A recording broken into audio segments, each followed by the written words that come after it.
Formerly, she's our missionary to Cambodia for several years. After that, she came back, and then she got married to Pastor Miloy, one of our speakers man last month. I think wala si Pastor Miloy nakawali pod sa inyo.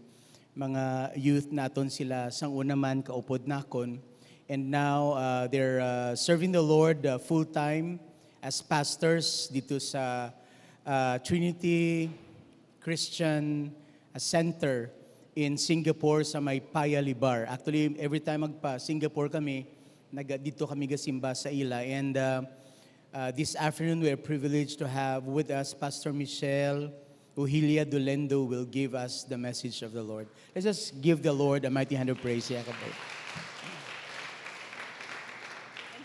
Salamat po. Praise the Lord. Mayong hapon sa inyong atanan. Mayong hapon. Hambalay mo nga kaingod, aba mo. Manamikid ko naga-smile ka bala. Hambalay mo kaingod. Tulo ka siya bala. Manamik ko naga-smile ikaw. Kaya ang mga anak sang Ginoo, mga masinadyahon, malipayon. O, di ba? Amen. And I believe most of you are young adults and young ones and young at heart. Okay? So let's just qualify that. So as na-share ni Pastor Jake, it is always a privilege, whenever we're in town, we're in here sa Iloilo, to be able to just come and share the Word of God. And it's really a privilege. Full Gospel has always been part of where I grew up personally.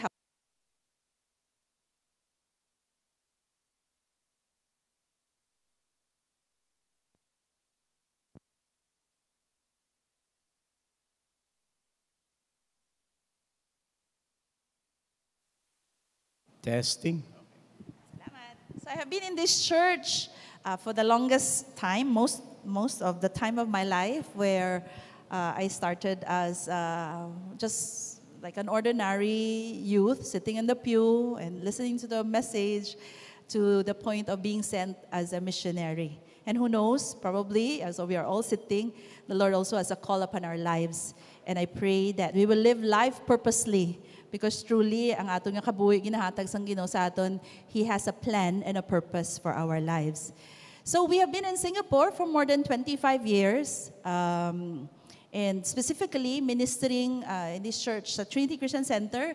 Our church have various, aside from the main service, which is the English service, damo kami sang mga language ministries. And language ministry, part of it is the Filipino ministry. My Thai, my Japanese, my Indonesian, my Chinese, Mandarin-speaking service. And one of it is also the Filipino ministry, where I oversee and in a sense, I pastor the congregation, the Filipino ministry, with about maybe 70-30. 70% ang mga ate naton, mga domestic helpers, nga obra sa balay, and then 30% are those working professionals, which means they have free weekdays, and that we disciple them, we really prepare them, and so that they too can be an impact, can make a difference sa kabuhi sang ilang family members when they go back home. So if you happen to know somebody who is working there, tell them to visit the church, where we would gladly welcome them sa church dito sa Trinity Christian Center sa Singapore. Today's message, actually, I have been a few times, I have changed it every now and then. Kaya hamba ko, Lord, amo ni mo, ano yung mga mensahe para sa amon sa sininga Domingo? I had a privilege to share in the first service this morning, and shared as well what the Lord has impressed upon my heart. But sino sa inyo ang kabalo nga madamo nga mga disruption nagakadabo sa aton nga mga kabuhi? May mga disruptions, di ba? Right? Disruptions. What are disruptions? We all encounter disruptions in our everyday life. Just like, for example, sa Singapore, ginapamangkot kami mostly, ano dito ang weather? Dua lang man. It's dry, it's hot, and it's wet. It's sunny, and it's rainy. Just like that. So minsan, most of the time, is that when you leave your house in like this, very sunny, and all of a sudden, like middle of where you are going, mabundak tudo ang ulan.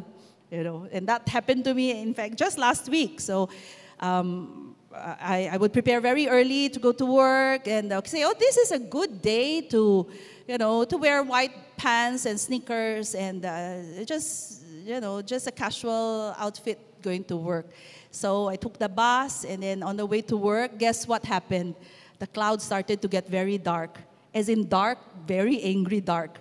And then when I was about to alight the bus, going to my place, nagbundak, tudo-tudo ang ulan. Wala kuya, plano kuya, mapusuksok lang sa puti, and there goes the white pants and the white sneakers and all that. But disruptions in life, siguro makambal ka, Pastora, actually those are minor disruptions. Surely, mamalaman lang na yung pants or mamalaman lang na ang mga sneakers and all that. Surely we can overcome small disruptions in our lives, di ba? But how about disruptions in life that brings major impact sa ating kabuhi? Not just for us personally, but maybe to those that we love. Maybe major disruptions nga, all of a sudden something happened. You have received a news. Maybe because of your health, maybe something of the financial aspect, but disruptions that will impact relationships, our future, and perhaps our own safety. May plano kita, pero hinali lang, may matabo nga hindi naton gusto, kag hindi man naton makontrol. How many you can identify with what I'm talking about? Amen? So may mga disruptions kikita sa atong katabuhi. And in fact, there is a story in the Bible where after a day of teaching ni Jesus, people just gathered near the Sea of Galilee. So sa Sea of Galilee, ara ang mga disipulo ni Jesus, kag ang mga damo nga tawo. So he was very exhausted because whole day he would just preach, teach, heal people, minister to the needs of the people. So Jesus instructed his disciples. Ang instruction ng mga ni Jesus sa mga disipulo niya, get into the boat so that they will cross the lake. Actually, Sea of Galilee, gamay malang na eh. It's a sea, but actually it's a lake.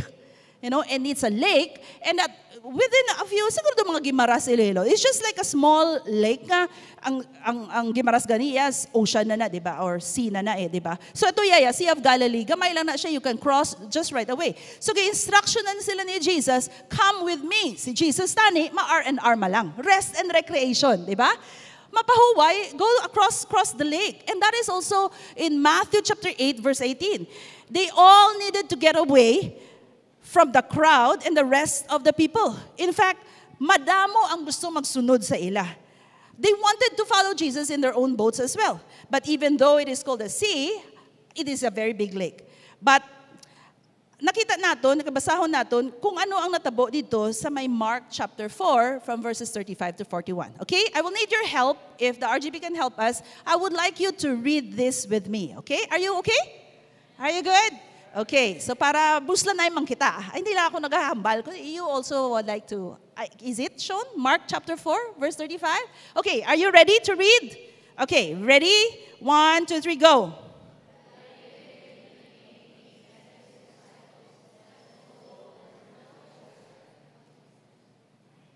Okay, continue. Leaving the crowd behind, they took him along just as he was in the boat. There were also other boats with him. Next. A furious squall came up, and the waves broke over the boat, so that it was nearly swamped. Jesus was in the stern, sleeping on a cushion. The disciples woke him and said to him. He got up, rebuked the wind, and said to the waves, "Quiet, be still." Then the wind died down, and it was completely calm. He said to his disciples, "Why are you so afraid? Do you still have no faith?" They were terrified and asked each other, "Who is this? Even the wind and the waves obey him." May the Lord bless the reading of his word. So, when they got into the boat, you can just imagine nga, si Jesus, I think he might be very, very exhausted. Kaya nga, pag abot niya, pagsaka niya sa boat, sa sakayan, ito siya sa likod, lagpak siya dayon. And he was sleeping, di ba? With a cushion in his head, he just slept. And that's where Jesus, although fully man, is also God. Nagkakapoy gali si Jesus. So nagpahuway siya, nagtulog siya dito. He had been walking, teaching, healing hundreds of people. So now that he was far away from the crowd, he went to the back of the boat, laid his head on a cushion, and he slept. But during that time, there was a squall. A squall is a very strong storm or a strong wind. And it must be very scary. Many of the disciples who were with Jesus actually were experienced fishermen. They know what a storm looks like. They know kung mangisda sila, kag-aral sila sa itong asang labod, kabalo sila kung anong ginatawag nga unos kag bagyo. Diba? So in the middle of everything, manugtabok sila, suddenly they were just chatting, suddenly there was this storm that came. They probably did everything that they could para sila ma-float, you know? Before nila pukawon si Jesus. By the time they woke up, they went to Jesus, they were very terrified. You know, in our journey in life, may mga disruptions. May mga situations, challenges, and problems that come our way. We could probably call this our own storms, our own personal storms. And that we live life as we want. Lord, I want to live my life the way you want me to live. But suddenly these disruptions, these suddenlies come to us. But you know, it is but human to experience fear, just like the disciples. We are all human. Nag-experience siya kita sang kakulba, especially if you are not in control of the situation. Wala ka sang control. Hindi ka kabalo ko na matabo. What's going to happen? You know? But Jesus wants faith sa iyang mga disipulo. He wasn't concerned with who was the smartest, who was the strongest, who was the best fisherman. Faith in Jesus is all that he wants with his disciples. That is why Jesus allowed the storm to happen so that the disciples could see for themselves and that fear could actually take over faith. Kabalo ka mga nag-take over ang fear sa faith. And if we're not careful, sometimes fear overcomes our faith and we lose control of everything. And we lose totally our faith in the Lord. But I propose to you today that Jesus knows whatever situation we are in. And He wants us to let faith take space over fear in our lives. Let me repeat that again. Jesus wants us to let faith, to let faith take space sa aton nga kabuhi rather than fear. Because when our eyes are fixed on Jesus, mag-take space ang faith over fear sa aton. So how then do we let faith take space over fear? How do we dispel fear and really say, Lord, magatuo ako sa imo in the midst of the storm. Whatever the situation may come now or whatever it is that will come. Hindi ko man, okay, mas mong kabuhi ko, but I know it will come in my life. How can I let faith take space over fear in my life? Una-una, tatlo lang man eh. Una-una, i-share ko sa inyo that we have to know who is in your boat. Hibaluon naton kung sino ang ara sa imong sakayan.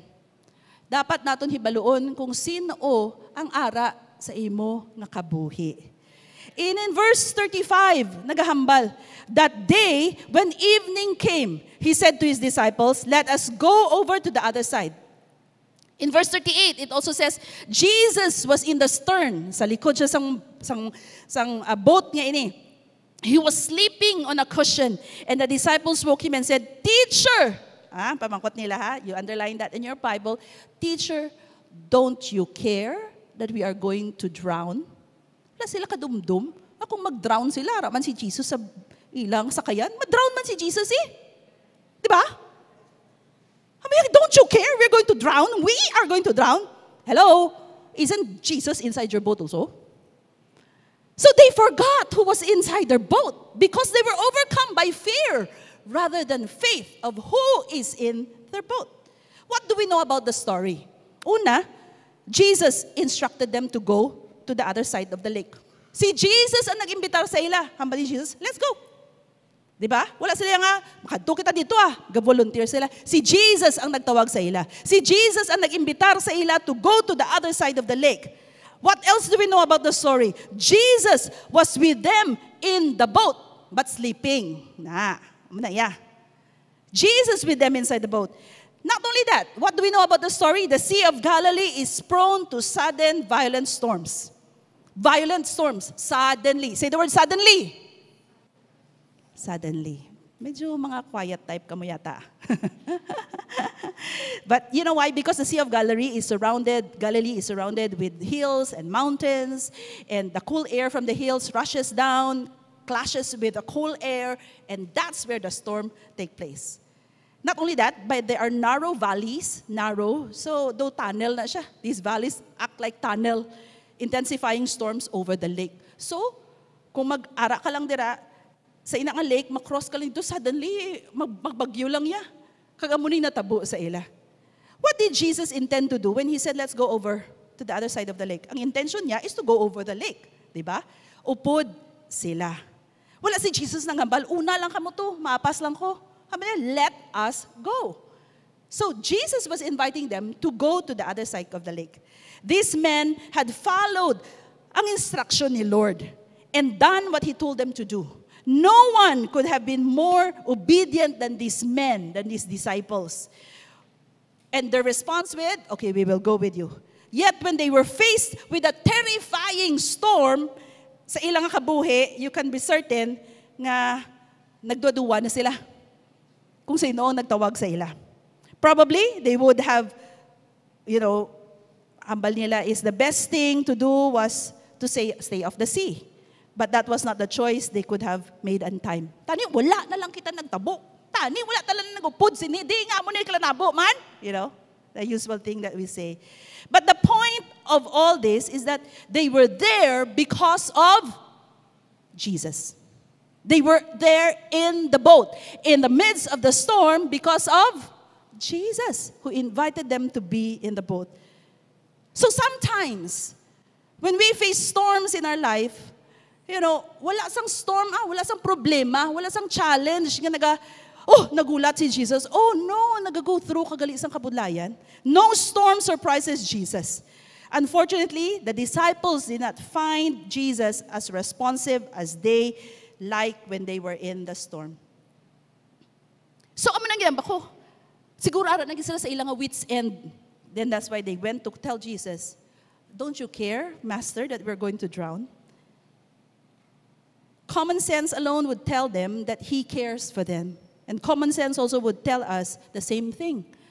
That in the midst of the storm, God, Jesus, is with you. Sometimes you say, Lord, ginahimo ko mani. Amo maning ginaobra ko. Lord, gintawag mo ko. Di ba nga nag-suffer ako? Ang next ko nga question, kumamba sila, hindi pwede. Busilingon, immune na kita gali sa problema kag sa challenges. Kintawag kita Ginoo. It's okay. I would always tell people, it's fine to ask questions. Ang intention ba sa tagipuo mamang kung ara na kita sa mga storms, mga unos ba sa atong kabuhi nga ara ang fear bala nga naga-overcome. Nga ba mo, hari ka ba bala Lord? Ikaw man nagdala sa akon diri. Pero yung isa ka testimony, isa namon kaupod sa simbahan, bago lang man siya sa church, So isa ka ate, bago siya, nga nagasimba. And interesting man, kay nagkadto lang siya yaya, nga wala man sa may nag-imbitar sa iya. Nangita lang siya sa simbahan.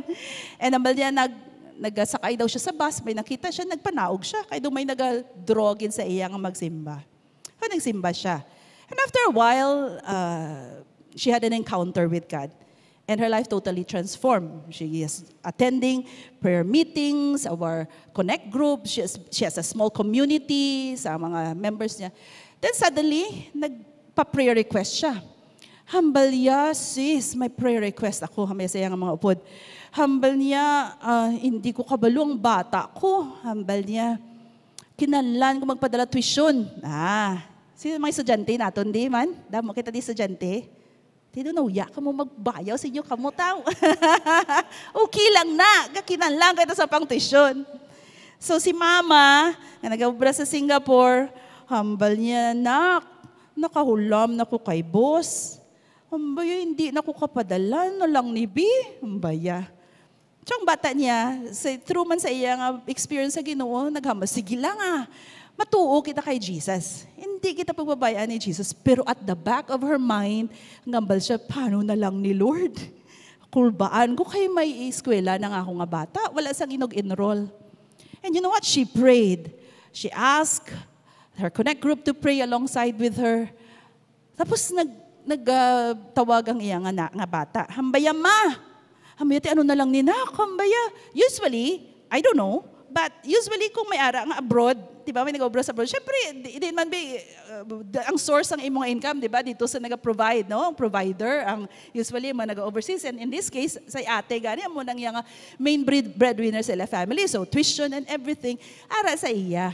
Pero nagtawag si iya nga bata. Yan na, ma, hambaya, good news. Hambaya, ano hambaya?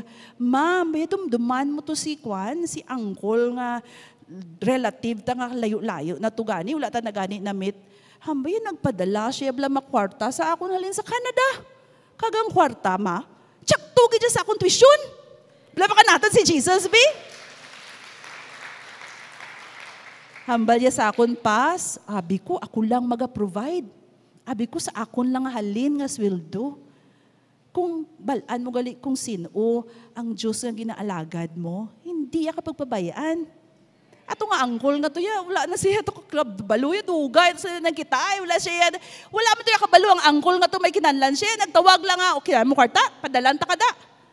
Ito pa yung sa Canada, hindi ya ganito halin sa Singapore na nag-provide. Know who is in your boat. When in the midst of the storm, understand, hibaloon naton kung sino ang ara sa aton nga kabuhi. Sinong ara naton na pod sa sakayan naton, sa kabuhi nga kabuhi naton sa adlaw-adlaw nga tanan. Do not let fear be overcome by faith when you know who is in your boat. Amen? Most of the time, smooth sailing lang ang atong kabuhi. I don't know, maybe for some. But when suddenlies come, there's a disruption that will shake us, will shake our faith. The storm will come, strong winds will come, the waves will wipe us like every now and then. Ang habalsang sana mong ka-member, pas, pwede yan ay time out, isa one after the other, nga bagyo, nagakalarabo, pwede tani time out. Nga pero makapyot, kugyapong kay Jesus. Hindi ko yaya magpalagyo. Ambay niya.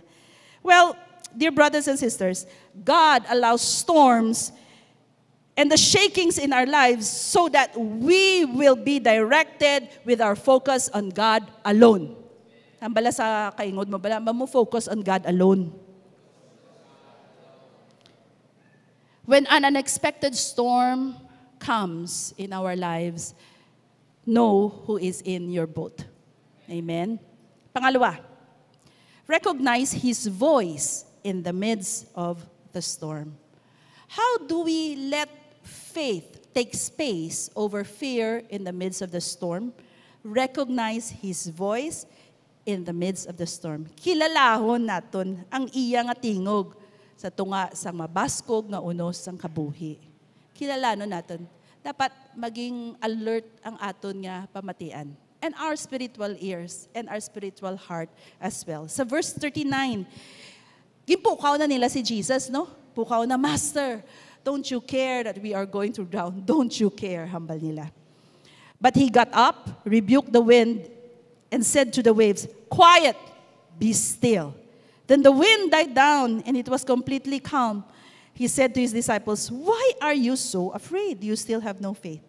I can imagine ang panic kag ang istorya nila, huring-huring nila dito sa ilang sakayan habang ara ang storm, ara ang huni sang wind, sang hangin, di ba? Kung na-imagine ko sang una sang gagmay kami, ara kami sa dalom sang katre, magbagyo gani, do ka traumatizing diyan magbagyo, no? Ka-experience ka mo na. Traumatizing. Tapos ang kahoy na tumba pa sa amon nga balay. Ano nga klase nga bagyo? Ito nga, do basko gito yung klase nga bagyo. So kadamo sa mga tingog, ara sa ilang sakayan. You know, the voice of the loud sounds of the waves, the wind, and all these storms that's coming. Not only that, pero sila siguro nagabaisay man sila. Pukawan na to, ano na to natabo, ang anak kita di, sinong pwede maglukso, ikaw na lang lukso, or ano, brown ta. The noise was just so much in that boat. Perhaps they were arguing with one another. Why were they there in the first place? You know, siguro bisan ang pinakagamay nila nga pagtuo Doon nagtalalabog na tanan. Because the Bible tells us they were terrified. They were very scared. But let's talk about faith. Ano nga ba ang faith? Ano gid ang faith? Ano ang butsilingon sang pagtuo? The Bible says that without faith, it is impossible to please God. Kung wala ang pagtuo, hindi naton ma-please ang atong Ginoo. That is in Hebrews 11 verse 6. So what exactly is faith? Ano ang pagtuo? The dictionary says that faith is confidence or trust in a person or a thing. So ang pagtuo, if faith is your confidence in a person or a thing. You know, your trust on that something. So Hebrews 11 says, faith is being sure of things that we cannot see. Sure, sure ka, bisan wala mo pa nakita sa imong mata. Sure ka nga matabo, bisan wala pa nakita sa imong mga mata. Amo ng Hebrews chapter 11 verse 1. Hagambal niya, faith is being sure of things that we cannot see. Then the faith that Jesus spoke of was having complete trust in Him. Hambala kaingod mo, faith is having complete trust in Jesus. Hambali imo kaingod, kumbinsiha, kung base doon natuyo, faith is having, sige, amo na. Kabalo ka ba? Which means kapamati ka mo. Hallelujah. Amen. A complete trust in Jesus. Knowing for certain that He is God, being sure that He is in control of our situation. And being certain that He can do all things, including calm a terrible storm. Sa iya lang yang hambal, peace, be still. Enough, keep quiet. Guys, Jesus, no? Pati ang storm, tama na! Calm, be still. If the disciples had faith, they would have been certain that Jesus was able to save them. Kung may pagtuo ang mga disipulo, kag wala sila na overcome sa fear nila, they will be certain na bisan may ara sini nga storm, hindi kita pagpabayaan ni Jesus. He will save us. Ara si Jesus. They would not have accused Him of not caring for them, that they will drown. But their absolute fear showed that they did not trust Jesus could save them. Si Luke tells us that the disciples screamed, and we are going to drown. You know, there is a scientific law or a scientific truth that two things cannot occupy the same space at the same time. Anong butsilingon sina? Wala sang duwa ka bagay will occupy the same space at the same time. It means, nga sa physics, darkness is not a force. It is simply the absence of light. Kung may darkness, hindi na siya force. Kundi, wala lang sang kasanag. Diba? So, you cannot add darkness to a room. You can only remove the light.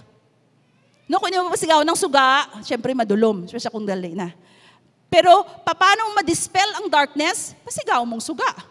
Tama ba? O kuha ka sa imong phone, pati paano mo ang torchlight o ang imong tawag na? Flashlight. Very good na. Amo na. So, the moment light enters, darkness flees. Am I right? Once there is light, dula ya ang kadulom. So, these two cannot occupy the same space at the same time. It's either darkness or may suga. Kung gusto mo dulom, then yung pasigaw ng suga. Kung gusto mo wala dulom, pasigaw mo ang suga. So at the same time, fear is like the darkness. Paralyzing, uncertain, void of clarity. Fear is like that darkness. Kulbaan. Hindi ka kabalo. Wala ka kabalo. Hindi mo makita ang future. Wala sang hope. Wala sang pag-asa. But faith is like light, illuminating, empowering, and full of truth. Just as light dispels darkness, faith drives out fear. Amen? They cannot dwell together. Fear and faith cannot dwell together. They cannot occupy same space at the same time. In your heart and in our mind, there is either fear or faith. Mulo 50-50 ako. I have fear, I have faith. Sometimes I have fear, I have faith. But our natural sense is fear, di ba? Sino di sa ato mawala kulbaan man? Mayara gid siya di ba? Because some situations are really scary. We don't know the future. We do not know what's going to happen. But God has given us faith. Hambal niya sa Romans 8:15, the Spirit you receive does not make you slaves so that you live in fear again. Rather, the Spirit you received brought about your adoption to sonship, and by Him we cry, Abba, Father. When we cry, Abba, Father, anak kita sang Ginoo, wala lugar ang fear sa aton niya tagipusoon. Kunin tagaan niya kita sang pagtuo kag indi sang kakulba kag kahadlok. May ari ko din kaging ubra nga table. You know, fear says the situation is too much for you to handle. Is it there? Next slide. Hambal ang fear naghambal nga, kabudlay, hindi pwede. It's too much. It's very difficult. Diba? But faith tells us God is in control. And He will handle this for me. Amen? Fear says, the situation is fated. Ano yung fated? F-A-T-E-D. Itong ginambal nila nga, ano na, ginaiya. Hugis ng palad mo.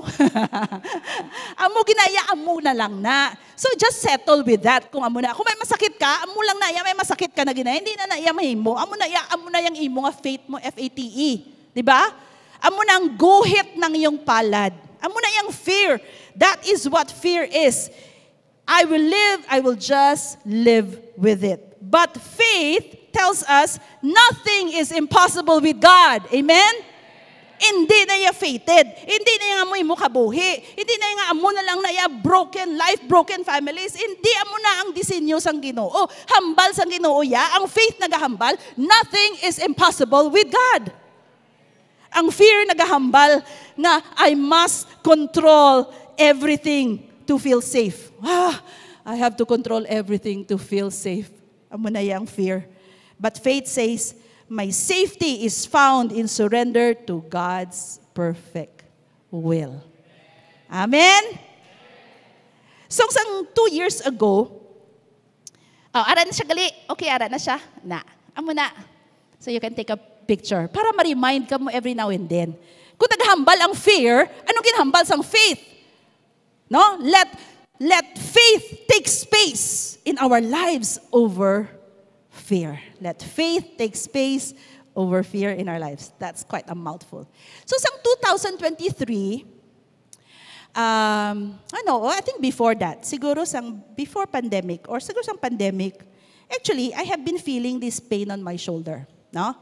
So, I went to all physio, sabi ko kung ng strain muscle or anything, but nagasakit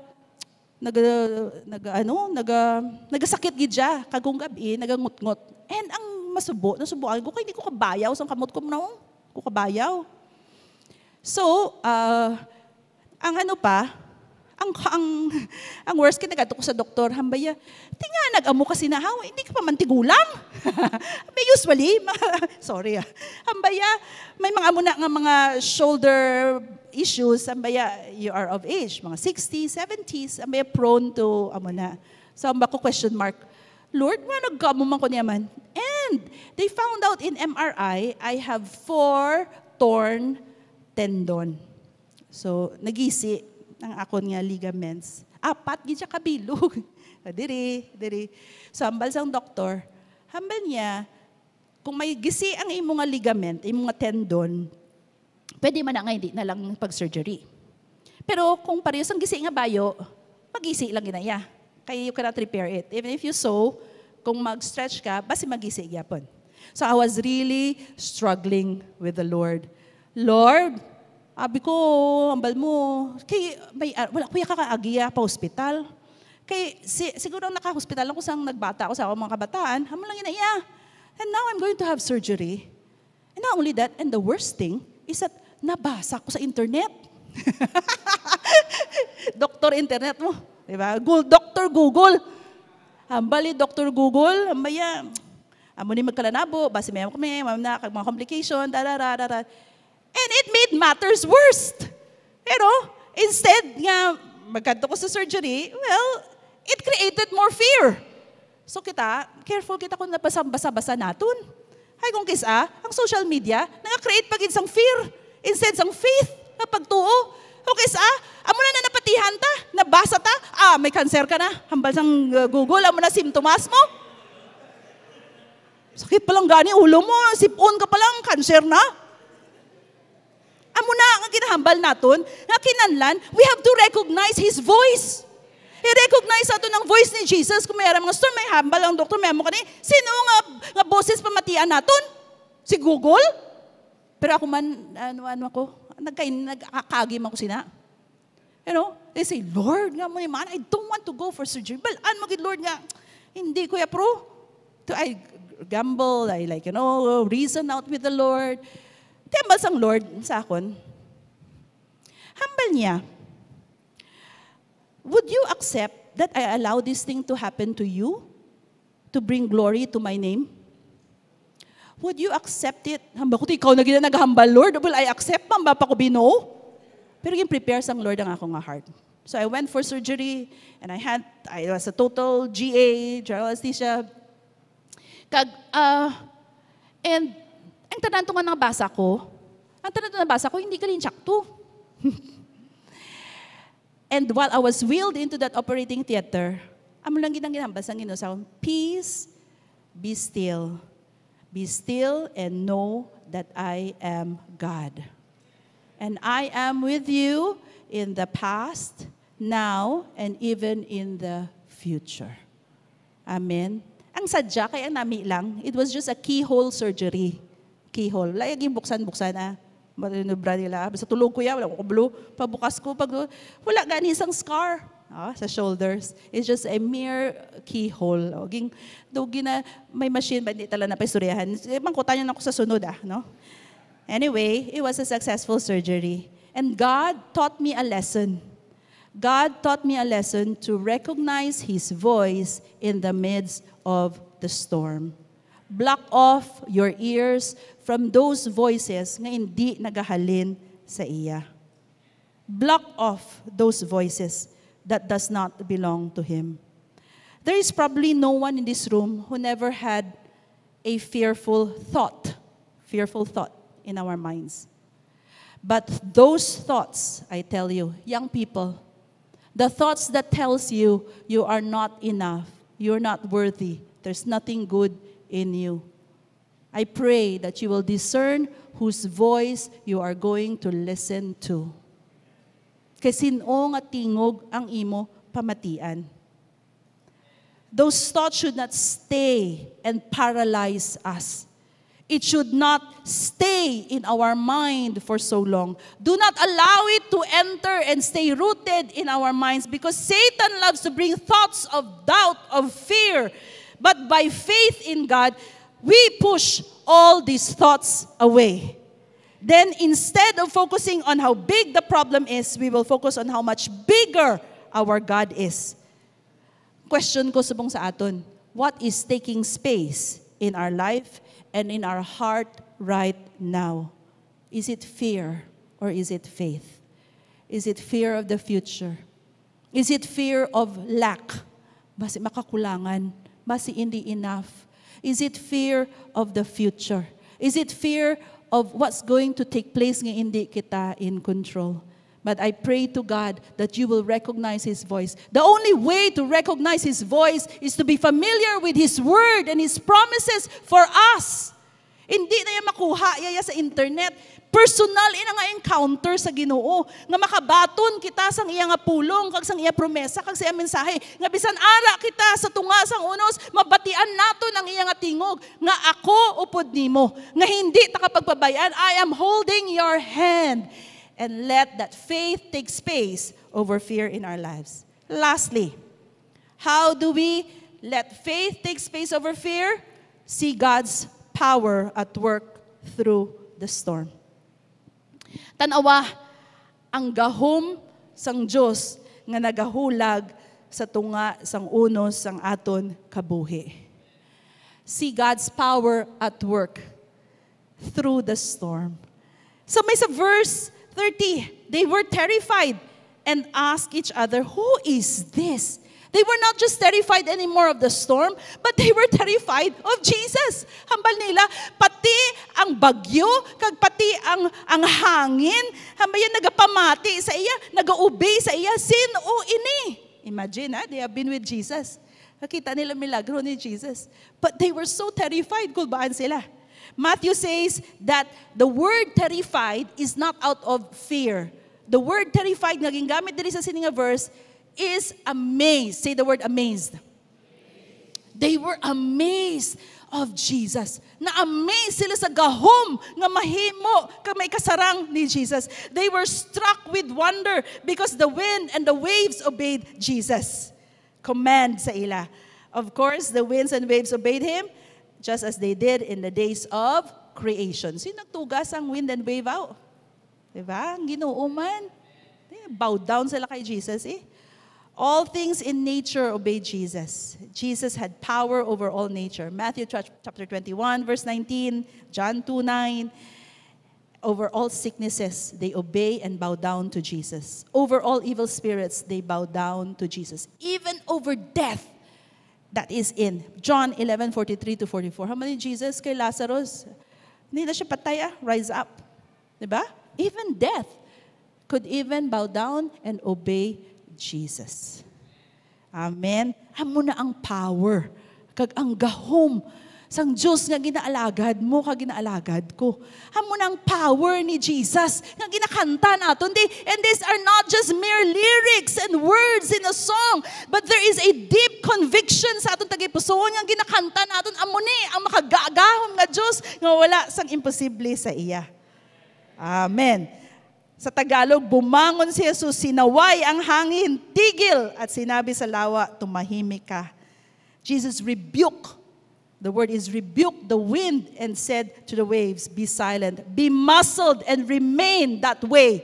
Be muzzled is daw pareho na bala ang tense of muzzled is somewhat of a technical term for dispossessing a demon of his power. Amo na, be muzzled, duging, forgive of the term, ging, ano na gani gimbusalan, amo na. Di ba doon sa mga idola na, no? Kung doon naga-wild ang ido. So, amo na. The word that was used there, stop, be still. He muzzled it. He commanded it. You know, and that is what Jesus, be silent, humble Jesus. Jesus recognized the demonic powers behind that storm. But at His command, the wind stopped and the lake became completely calm. You know, in commanding the storm to be still, ging exercise ni Jesus ang iyang authority. Just like in the Old Testament, He exercised ang authority nga only God can do in the Old Testament. You know, ang power, ang miracles, by His word, all these things happen. That is why the disciples were terrified. Kulbaan sila, sinuni man. Ang Diyos lang niya makapauntat sang hangin kag sang waves. When they saw that even the forces of nature obey Him, they were terrified. You know, at that point in time, sa last nga verses, there was a sudden shift. May shift na sa ilang focus of fear. Una, ang focus nila of fear was when the wind and the storms and the waves. Di ba? Hambalya, don't you care you are going to drown? Pero at the last part, nag-change ang shift ang ilang focus of fear. From the storm to God's display of power. Hindi gani nga fear, kundi na-amaze gid sila ya. So from fear of the storm, nag-shift ang ilang attention sa gahom sang Ginoo. And this truth teaches each and every one of us of how valuable lesson and perspective nga makita naton diri. When we are in the midst of the storm, the disruptions in our lives, kung kisa naga-focus kita sa storm, instead mag-focus kita sa amazing nga power sang Ginoo sa aton nga kabuhi. A few days ago, I received a text message from one of our members. Hambaya pa sang ako nga utod na aksidente sa motor. Hambal niya do lalakid hambal sang doktor. Hambal niya affected ang iya nga eye. Tapos nag-swell ang iyang brain, kag may crack ang iyang skull. Lala, di ba? You know?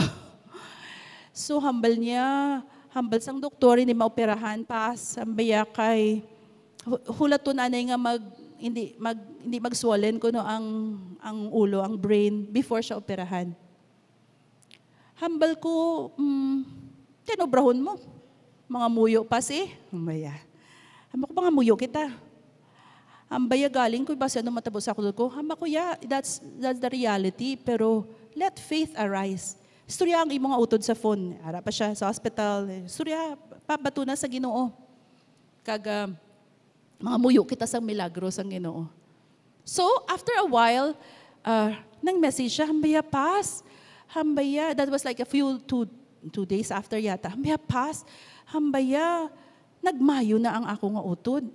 Hambaya, wala nagawa nag-swollen ang iyang brain hambas ang doktor kag wala na naapektuhan do nagkupos na ang injury sa iyang mata. Hamba ko padayong kita mga muyo kay wala imposible sa aton nga Ginoo. And after a while naghambal siya, "Pas, hambaya, hindi na pag-operahan ang ako nga utod kay ging discharge na siya." Palapakan naton si Jesus. Hambaya, ma-follow up lang siya sa Thursday. I think that was Thursday last week. Follow up lang siya sa doktor. Pero hambaya, yung miracles ang Ginoo pas. Hag-ayo ang akong utod. Hambaya, although nagawala lang siya, wala siya sa sarili niya, kaya siguro naapektuhan ng iyang brain. Pero hambal sa doktor, may take lang siya sa medication. Hambaya, hambalan ko siya nga magtuo ka sa Ginoo. Magtawag ka sa Ginoo, hindi ka magpalayo sa Ginoo. Hambaya, pas. Hambaya, yung milagruhan. Nag-ayo ang akon utod. Subong okay na siya. You know? The power of God at work in our lives in the midst of the storms of life. I pray to God that whenever we are confronted by unexpected storms, and shaking sa aton kabuhi, we will focus on God's power rather than the power of the storm. Oftentimes, storms can be so powerful. Na-shake kita, shake ang aton, especially kung mga disruption, nga suddenly, mayara nga mga natabo, nga it's not within our control. Instead of being fearful of the storm, we have to see the power of God over the storm. And that is where our focus should be. So how do we let faith take space over fear when we are in the midst of the storm? Una, we have to know who is in your boat. Hibaluon naton kung sino ang ara sa aton nga sakayan o sa aton nga kabuhi. Ikadua, kinahanglan naton i-recognize ang iya nga tingog. In the midst of the storm, kilalahon nato ng iyatingog sa tunga sa mabaskog nga unos. Recognize, go back to the Bible. Read His Word. Claim His promises sa ating nga kabuhi. Amen? And lastly, we have to see God's power at work through the storm.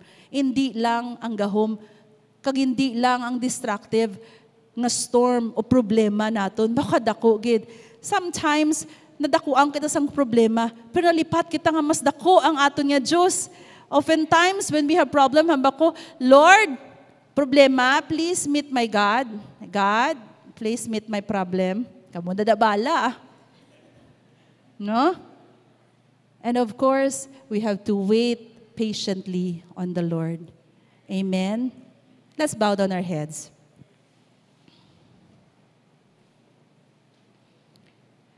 May duwa ako ka-challenge sa aton sa sininga hapon. And even as you allow the Holy Spirit to speak to you, as you allow the Holy Spirit to minister to you, perhaps may ari diri sa aton nga nagatubang ka sa mga bagyo or unos sa imong nga kabuhi. Are you getting weary, tired? Are you hurting? Are you confused? Or even frustrated sa mga gina-go through naton sa aton nga kabuhi. Perhaps you are one of those that I spoke to, nga hambal pas, tani may time out man, kapaway-huway man from one storm to the other. You know, my challenge to you today, and this message is for you, turn your eyes on our dear Savior Jesus. Turn your eyes on Him. And hambal sang kanta, the things of earth will grow strangely dim in the light of His glory and grace. I don't know what you are facing, but know who is in your boat. Mga estudyante, maybe you are facing difficulties sa inyong school. maybe difficulties in relationships, maybe difficulties in your family. But know who is in your boat. Palangga ka ni Jesus. He hears you. He knows what you're going through. And He sees. And He sees you. Recognize His voice. Even at this very moment, I believe nagapakighambal ang Ginoo sa imo. Listen to that sweet, still voice. Block off that word. Block off the thoughts nga ginahambal sang kaaway sa imo. Block it off. Hindi niya halin sa imo, ya Ginoo. Hindi niya among gusto sang Ginoo sa imo. Gina-create sang kaaway ang fear. Hambal niya sa John 10:10. The enemy came to steal, kill, and destroy. Steal away our joy. Steal away our hope. Steal away our faith. But Jesus came that we might have life and have it more abundantly. Would you call out to Jesus, say, Lord, I am in this storm, but turn my eyes to you. I choose today to say, Jesus, help me to hear your voice stronger, clearer than the voice of the world and the voice of the enemy. Allow me to see your power at work in my life and in my situation. If that is you, without anybody looking around, this is a personal time between you and the Lord. Will you raise your hand? And will you allow me to pray for you today? You're facing a difficult storm in your life. Sometimes you say, but Lord, I tried everything. Do kabudlay gini, Lord, how? Don't struggle, ara gyapon. Yes, God sees your hand. You can put it down. Are there any more? You're saying, Lord, I need you. I need you. Sometimes, ang question, don't you care, Lord? Don't you care that I'm going to drown? And you know what? God does not scold us. Wala kita ginapakigan sang Ginoo sa atong question. Kinaimbitarya kita nga magpalapit sa iya, just as we are, to come before Him and surrender and say, Lord, redirect my focus once again, not on the storm, but on your power, your greatness, and your love for me. There's another challenge I would like to bring before you today.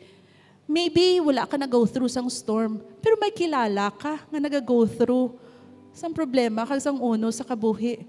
Ang challenge ang Ginoo subong sa aton sa pagpamati sa sininga pulong is, will you be that person?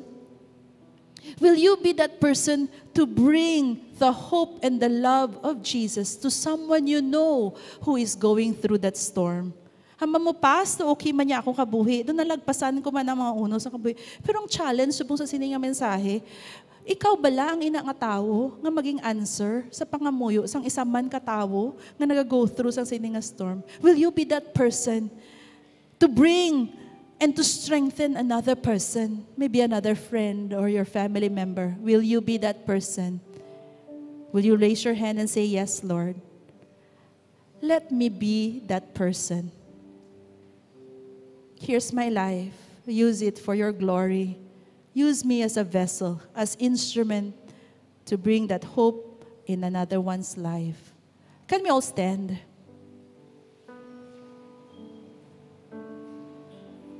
Oh, Ramashatarabasikirirarayande.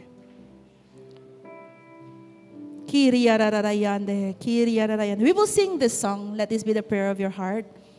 Lead the worship team. And I want us to make another bold step. To all who have raised their hand and that you need that prayer, will you come to the altar? An altar is a place of surrender. Will you surrender all our burdens to the Lord? Let's surrender. This is a safe place. If you cannot find help here in this place, where God's presence is, where God's love is, where there is a community of brothers and sisters who care for you, you cannot find it anywhere else. So I challenge you to just come out from where you are. Just come to the altar. Make space here and say you need that prayer. Come.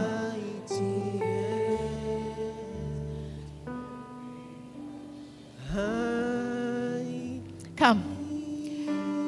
come to the altar. Find space. Come, come closer. This is between you and the Lord. Hallelujah. Thank you, Jesus. Come on, there's more space here. Don't be afraid. Don't be scared. Don't think about the person on your left or your right. This is between you and the Lord. I sense in my spirit, something is going to happen in these altars today. Something is going to shift. Something is going to happen in our lives when we respond to the Lord. Hallelujah. Yes, Lord. Father, you are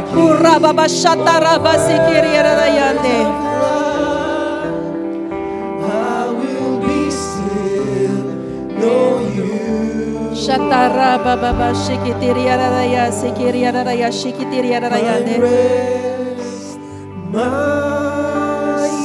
Yes, Lord. Find rest. Find rest.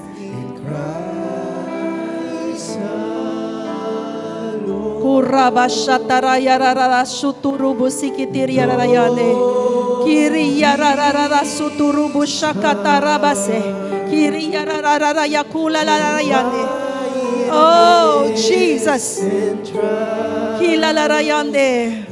the oceans rise and dawn. Oh, hallelujah. Hallelujah, Lord. Will soar with you above the storm. Yes, Lord. Hallelujah. Father, you are King over the flood, and I will be still, know you are God. Hallelujah.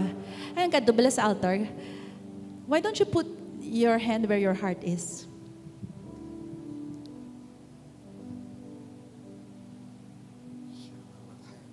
And allow the Holy Spirit to speak to you. He has a word for you. Pamatii ang promesa sang Ginoo sa imo. He is speaking to you. He's speaking to you right now. Recognize that still small voice. You are not alone. You have never been alone. He's speaking to you. He's ministering to you. I don't want to rush. I don't want to rush this time because God is ministering in these altars. And even at your seats, God is talking to you. And I want to have a special call. May aari kadi I sense hindi ka katulog. For many nights you cannot sleep because of your anxiety, of your worry. You have been having sleepless nights that is affecting your focus, that is affecting your relationships, your way of life. But God is here today. He wants to set you free. And I believe in my spirit that person will be set free today. That God will give you that restful sleep in the name of Jesus. If that is you, lift your hands to the Lord and say, Lord, I need that restful sleep. In the name of Jesus. Lord, specifically these people, Lord, nagbaya silang kamot sa imo. Lord, in the name of Jesus, I command this anxiety. I command the work of the enemy. I command right now fear to be gone in the name of Jesus. I rebuke this fear in their thoughts, in their minds, in their heart, in the name of Jesus. Be free in Jesus' name. Be set free right now. O Rama Shataraya se Kiriyarayande. I just see chains being broken right now, just falling. I just see right now these chains being let loose in the name of Jesus. Father, every unwholesome and helpful thought, Ginoo, nga gina-attack sang kaaway, Lord, sa among panghunahuna, we break it right now sa ngalan ni Jesus. We cut you off sa among kabuhi, and we release right now ang faith nga mag-arise sa among tagipuson. Let a new level of faith arise, Lord, sa imong mga anak, sa imong katawhan, Ginoo. Let that level of faith, oh Lord, see that you are a powerful, miracle-working God nga among ginasimba, Ginoo. Hallelujah. Thank you, Jesus. Lord, all over this place right now, in Jesus' name, receive the peace of God. Receive right now the comfort of God. Receive the strength that comes from God. Hallelujah. Sa ngalan ni Jesus. Sa ngalan ni Jesus. Hallelujah. Thank you, Lord. Oh, let's lift our hands to the Lord and let's just worship Him. Just love Him and just thank Him right now and say, thank you, Jesus. Thank you, Lord, for what you're going to do in my life. Thank you, Lord. Hallelujah, for your love. Oh, thank you, Lord.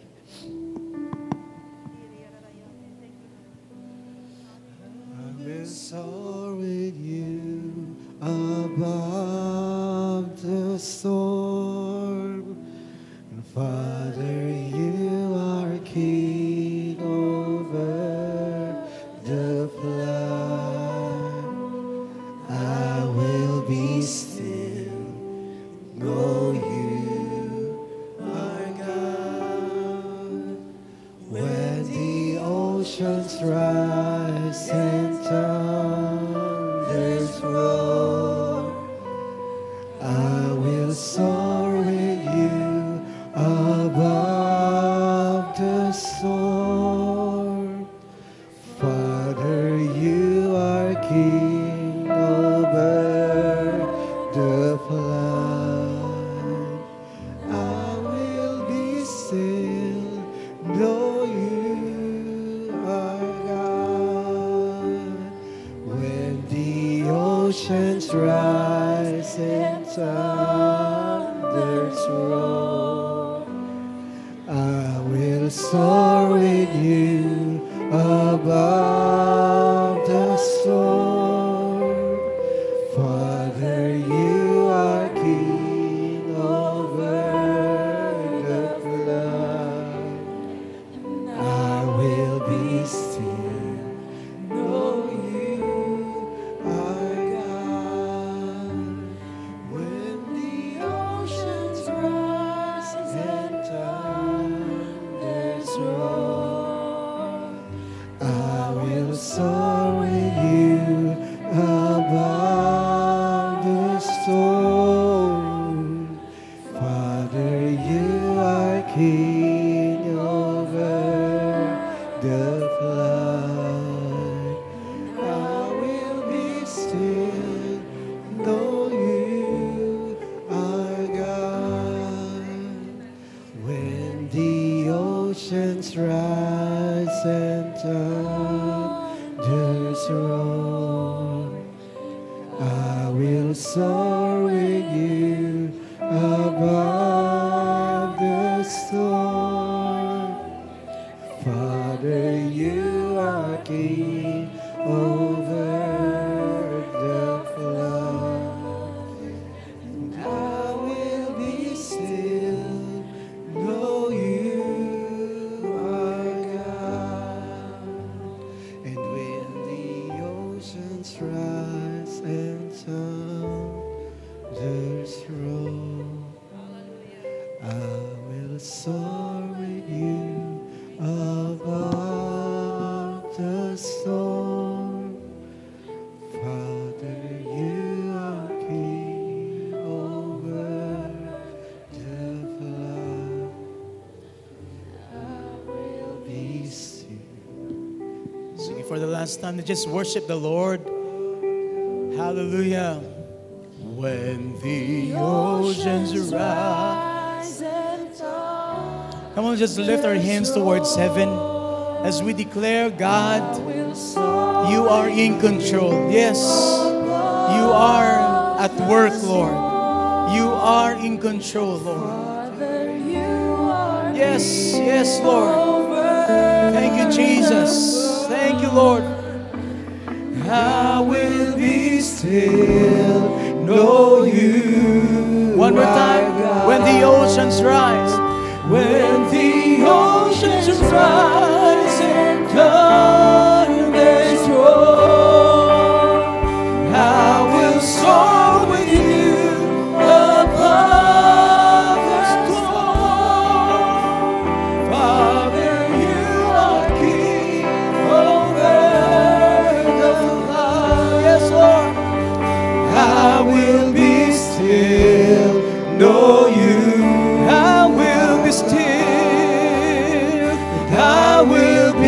still, know you. Yes, I will be still, oh God. I will be still.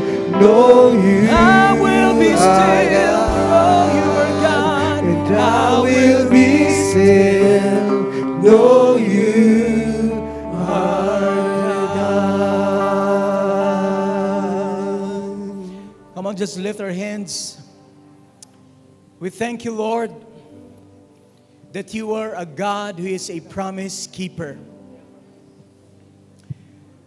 The trials are inevitable, Lord.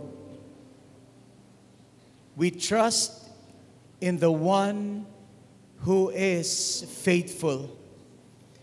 You will honor your word, O God, that you will never leave us nor forsake us. And even in the midst of the storms in life, you are there for us. We thank you, Lord, that you have given us this perspective to believe in your promises. For your promises are yes and amen. You have never failed us as far as your promises are concerned over our lives. And so whatever storms we are going through, Lord, we declare that you are in our midst and you will be with us to help us even in our time of weakness, in our time, oh God,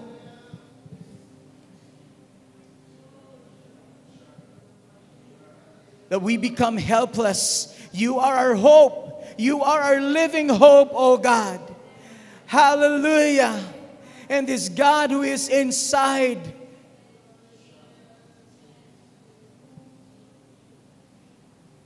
is with us to strengthen us, to enable us, as you have declared that you have overcome the world, and as your children, we too shall overcome because of what you have done for us, Lord. We thank you for this faith that we have through your Son, Jesus Christ. We have the strength and the inner peace, Lord, to overcome because you are with us and you will never fail us. We thank you, Lord, for storms in life. Not, oh God, to destroy us, but to build us, to strengthen us, and to live above in the midst of the storm because you are with us. You are Emmanuel. You are faithful. You will never abandon what you have started in our lives, and you will carry it on faithfully until that strength again is over. We thank you, Lord, that in Christ Jesus, we have everything we need in life. We thank you, Lord, for your presence and for ministering to us today, for the power of the Holy Spirit to give us the extra mile to walk again, to take that step of faith with you, oh God, because you are always there to provide for us, to meet us in our time of need. And no matter what the test, we shall fix our eyes on Jesus, who is the author and the finisher of our faith. To you, God, be glory and honor and praise and thanksgiving. We have this help in you. We found, oh God, in you. In our time of troubles, when we call upon your name, you will hear us. We bless you, Lord. Come on, church. Let faith arise today. Let's make the declaration of confidence in knowing that our God is our helper, and in the midst, He will be there for us. Amen. Come on, church, louder. Come on, express that faith. Hallelujah. Let's come on, let's just give God a mighty hand of praise. Thank you, Lord. Thank you that you're with us, oh God. We thank you, Lord, for what you're doing and what you're about to do, Lord, in Jesus' name. Everybody say, and also if you've come for the first time, we encourage you to please stay with us. Pastor Dale is over there to minister.